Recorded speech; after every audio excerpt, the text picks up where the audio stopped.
श्रीराम जय राम जय जय राम।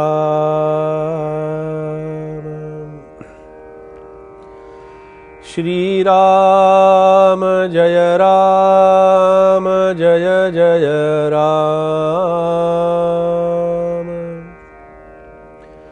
श्रीराम जय राम जय जय राम। श्रीराम समर्थ श्रीराम। आपुल्या भावा सारिखा मनी देवा आठवावा ध्यानी। तैसा सद्गुरु हा स्तवनी स्तवू आता श्रीराम। श्रीमद ग्रंथराज दासबोधातील सद्गुरु स्तवन आणि त्या सद्गुरु स्तवनाचं चिंतन आपलं सुरू आहे। जसा अंतःकरणामध्ये भाव असेल, अंतःकरणामध्ये भक्ती असेल, अंतःकरणामध्ये प्रेम असेल, आता भाव भक्ती प्रेम हे निर्माण होण्यासाठी साधनाची आवश्यकता आहे बरं का। साधन जेवढ्या तळमळीनं आपण करावं, जितक्या तीव्रतेनं करावं, साधन ही आपली गरज झाली पाहिजे। साधन ही आपली आवश्यकता वाटली पाहिजे आपल्याला। आपल्याला आवश्यकता वाटते का साधनाची? नाही वाटत। आपली ती गरज आहे का? नाही। जसं माणसाला पाण्याची गरज असते ना, प्रत्येक वेळेला पाणी आवश्यक असतं। भूक लागली की पोटाला अन्न आवश्यक असतं। या देहाच्या रक्षणासाठी आपल्याला वस्त्राची आवश्यकता असते। पायामध्ये आपण चालत असतो तर अनवाणी चालू शकत नाही, वाहनांची गरज असते। अशी साधनं आहेत ना वेगवेगळी की ज्याची गरज आहे, ज्याची गरज आहे त्या सगळ्या गरजेच्या वस्तू ईश्वरानं मला दिलेल्या असतात। पण ज्याची मला खरंच गरज नाही, आवश्यकता नाही, अशा नाशिवंत वस्तू मी माझ्या पद्धतीने जमवलेल्या असतात, म्हणून दुःख होतं। एखाद्याने दिलेली वस्तू चोरीला गेली तर दुःख होत नाही फारसा। एका माणसाने एक घर खरेदी केलं होतं, जुन्या काळातली गोष्ट आहे जरा। छप्पर होतं साधं, आणि काय झालं की घर विकून टाकलं होतं।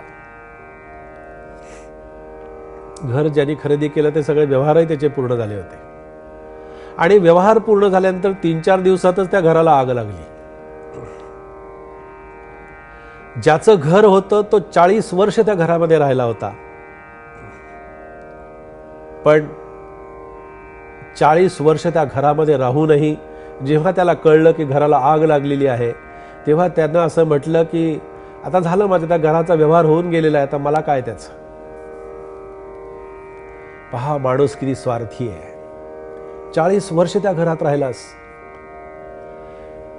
ज्याने घेतलं होतं त्याला दुःख झालं, कारण त्याची ती प्रॉपर्टी होती, त्याची संपत्ती झाली होती ती, पण त्याला दुःख झालं। तसं आपल्याकडे असणाऱ्या नाशिवंत वस्तू ज्या आहेत, या नाशिवंत वस्तू मी अधिक अशा जमा करू नये। त्याचं कारण असं की त्या वस्तूतूनच मला दुःख होतं। मी पैसा खर्च करून किंवा कष्टानं मिळवलेल्या पैशातून एखादी वस्तू खरेदी केली, मोबाईल खरेदी केला, खूप मोठा भारी किमतीचा मोबाईल खरेदी केला, आणि काय झालं, मी प्रवासात असताना तो माझा मोबाईल चोरीला गेला। मी स्वतः माझ्या कष्टानं मिळवलेल्या पैशातून खरेदी केलेला मोबाईल चोरीला गेला, याचं मला दुःख होतं। पण मला एखाद्याने दिलेली वस्तू चोरीला गेल्यानंतर मात्र मला त्याचं फारसं दुःख होत नाही। हा स्वभाव आहे, ही माणसाची वृत्ती आहे, ही माणसाची प्रवृत्ती आहे। म्हणून विषय अशासाठी सांगितला की आपल्या भावासारिखा म्हणी, आपला अंतःकरणामध्ये जसा भाव असेल, भाव जर माईक असेल तर तुकडोजी महाराज फार छान म्हणतात की नाही, जर भाव माईक असेल तर देव सुद्धा महाठक होतो. आणि जैसा भाव तैसा देव, हे समर्थांचंच वचन आहे. देव असा सहजासहजी मिळणार नाही, देव असा सहजासहजी प्राप्त होणार नाही. देव काही अशी मालमत्ता नाही कुणाची की जी ते आपल्याला प्राप्त करून देईल आणि हे होईल, अशा प्रकाराने ते असत नाही.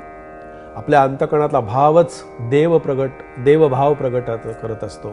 देहभाव लोप पावला की देवभाव जागा होतो. देवभाव जागा झाला की देहतत्व नष्ट होतं.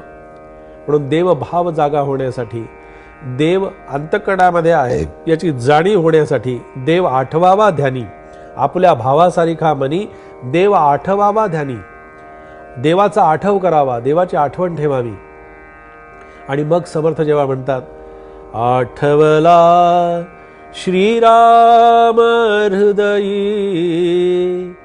आठवला श्रीराम हृदयी, आठव नाठव शोधुनी पाहता, मन झाले विश्राम हृदयी, आठवला श्रीराम हृदयी. तैसा सद्गुरु हा स्तवनी स्तव आता. तसं सद्गुरूंचं चिंतन त्या भावाप्रमाणे आपण करूया, त्या भावाप्रमाणे आपण त्याच्यामध्ये लिप्त होऊन जाऊया. त्या भावातूनच आपण, जरी भाव अंतःकरणामध्ये वेगळा असेल तर सद्गुरु तत्वाला तो कळत असतो. जरी भाव असला माईक तरी देव होय महाठक, नवल तयाचे कौतुक जैशास तैसा. भाव हा ईश्वरानं माणसाला दिलेली एक देणगी आहे. भाव बोलताना सुद्धा तो भाव प्रगट व्हावा लागतो. बोलणं वेगळं आणि बोलण्यातून भाव प्रगट होणं वेगळं असतं.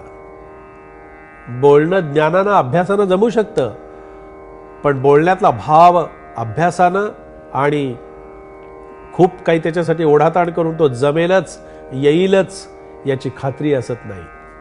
तो आतून प्रगट व्हावा लागतो, आतून यावा लागतो, आतून ती स्फूर्ती जागी व्हावी लागते, आतून ती प्रेरणा जागी व्हावी लागते. आणि म्हणून समर्थ असं म्हणाले की आपुल्या भावासारिखा म्हणी, जे भावा बहिणीच्या नात्यातला भाव नव्हे, हा भाव म्हणजे अंतःकरणातला भाव, अंतःकरणातलं प्रेम, अंतःकरणातली जाणीव. आणि तसं सद्गुरूंचं स्तवन करावं. तशी सद्गुरूंची स्तवन आणि चिंतनाची महती समर्थांनी आजच्या या चिंतनामध्ये आपल्या समोर इथे ठेवलेली आहे.